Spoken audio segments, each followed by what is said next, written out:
కృష్ణా జిల్లా ఇబ్రహీంపట్నంలో తీవ్ర ఉద్రిక్తత నెలకొంది. మాజీ మంత్రి వైసీపీ నేత జోగి రమేష్ నివాసాన్ని టీడీపీ శ్రేణులు ముట్టడించాయి. ఈ ఘటనతో ఆ ప్రాంతంలో ఒక్కసారిగా భయానక వాతావరణం ఏర్పడింది. టీడీపీ అధినేత చంద్రబాబు నారా లోకేష్ పై జోగి రమేష్ అనుచిత వ్యాఖ్యలు చేశారని ఆరోపిస్తూ టీడీపీ కార్యకర్తలు భారీ సంఖ్యలో ఆయన నివాసానికి చేరుకున్నారు. తొలుత ఇంటిపై రాళ్లతో దాడి చేసి ఆ తర్వాత ఇంటికి నిప్పు పెట్టారు. ఇంటి చుట్టూ ఉన్న వైసీపీ ఫ్లెక్సీలను దగ్ధం చేశారు. దాడి సమయంలో జోగి రమేష్ ఇంట్లో లేరు.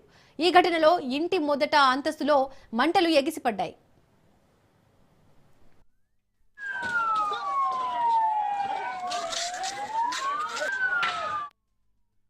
ఈ ఘటనకు సంబంధించి మరింత సమాచారాన్ని మా ప్రతినిధి సంతోష్ లైవ్ ద్వారా అందిస్తారు. సంతోష్, ప్రస్తుతం మాజీ మంత్రి జోగి రమేష్ ఇంటి దగ్గర సిచ్యువేషన్ ఏంటి?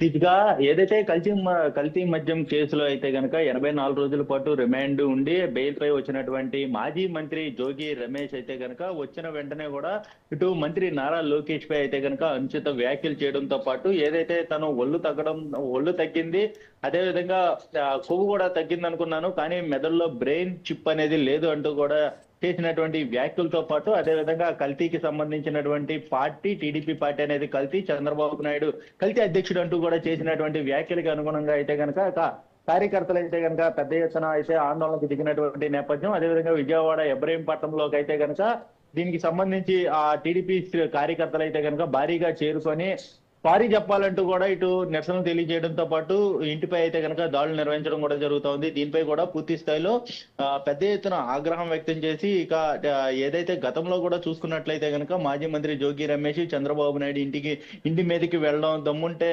బయటికి రావాలి అంటూ కూడా చేసినటువంటి వ్యాఖ్యలు ఇవన్నీ కూడా చూసుకున్నట్లయితే కనుక జోగి రమేష్ పెద్ద ఎత్తున అయితే కనుక ఈ యొక్క ఆందోళనకారులు అయితే నిరసనలు తెలియజేయడంతో పాటు పెద్ద ఎత్తున ఆగ్రహానికి గురి చేయడం, ఇంటిపై దాడి చేసే విధంగా కూడా తగిన చర్యలు అయితే కనుక తీసుకుంటున్నారు అంటూ కూడా ఇటు వైసీపీ ఏదైతే టీడీపీకి సంబంధించినటువంటి కార్యకర్తలు చెప్తా ఉన్నారు. ఏదేమైనప్పటికీ ఇక ఆ మంత్రి లోకేష్ పై చేసినటువంటి పరుష పదజాలం వాడడంతో ఈ యొక్క కార్యకర్తలు పెద్ద ఎత్తున ఆందోళనకి దిగడంతో పాటు ఇంటిపై దాడులు చేశారు అంటూ కూడా ఇటు టీడీపీ నుంచి వస్తున్నటువంటి సమాచారం. అయితే క్షమాపణ చెప్తే మాత్రం కూడా తనపై అయితే గనక సానుభూతి ప్రకటిస్తామంటూ కూడా చెప్తా ఉన్నారు. ఏదేమైనప్పటికీ చూసుకున్నట్లయితే కనుక ఇటు మాజీ మంత్రి జోగి రమేష్ తో పాటు ఇటు వైసీపీ నాయకులు చేస్తున్నటువంటి పరుష పదజాలం వాడుతున్నటువంటి గతంలో కూడా గత ప్రభుత్వ హయాంలో కూడా అండగా పెట్టుకొని ఇక టీడీపీపై అనేక విధాలుగా కూడా దాడులు చేయడంతో పాటు టీడీపీ నాయకులను అయితే కనుక పెద్ద ఎత్తున పదజాలం వాడారు అంటూ కూడా దీనికి సంబంధించి ఇక్కడ ఉన్నటువంటి ఏదైతే ఇబ్రహీంపట్నంలో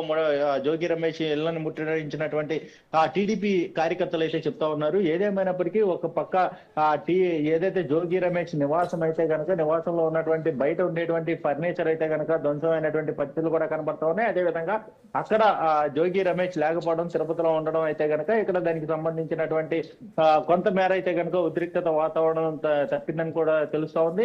వెంటనే కూడా ఇక్కడ పోలీసులు హుటాహుటిగా చేరుకొని అక్కడ ఉన్నటువంటి కార్యకర్తలు అయితే కనుక చెల్లాచెదురు చేస్తున్నటువంటి పరిస్థితులు. వెంటనే అక్కడ నుంచి పంపించే ప్రయత్నాలు అయితే కనుక అక్కడ ఉన్నటువంటి పోలీసులు కూడా చేస్తున్నటువంటి పరిస్థితులు. ఇప్పుడు కూడా తాజాగా చూసుకున్నట్లయితే కనుక జోగి రమేష్ చేసినటువంటి వ్యాఖ్యలు లోకేష్ ఇంటికి మా ఇంటికి ఎంత దూరమో అదే విధంగా మా ఇంటి నుంచి లోకేష్ ఇంటికి కూడా అంతే దూరం, మేము అధికారంలోకి వచ్చిన తర్వాత ఇంతే రెట్టింపుతోటి ఎక్కువ సమాధానం చెప్తామంటూ కూడా చేసినటువంటి వ్యాఖ్యలకి ఇంకా కూడా ఇక ఆగ్రహం అనేది కూడా కొనసాగే విధంగా కూడా ఇటు జోగి రమేష్ చేస్తున్నటువంటి వ్యాఖ్యలుగా చూస్తున్నటువంటి పరిస్థితులు కూడా కనబడతా ఉన్నాయి. ఏదేమైనప్పటికీ ఇటు టీడీపీ శ్రేణుల ఆగ్రహం తగ్గాలంటే కూడా వెంటనే క్షమాపణ చెప్పాలి, అదేవిధంగా పరుష పదజాలం తగ్గించాలి అంటూ కూడా ఇటు టీడీపీ కార్యకర్తల నుంచి టీడీపీ నాయకుల నుంచి వస్తున్నటువంటి సమాధానం అయితే కనుక తెలుస్తూ ఉంది. దీపిక.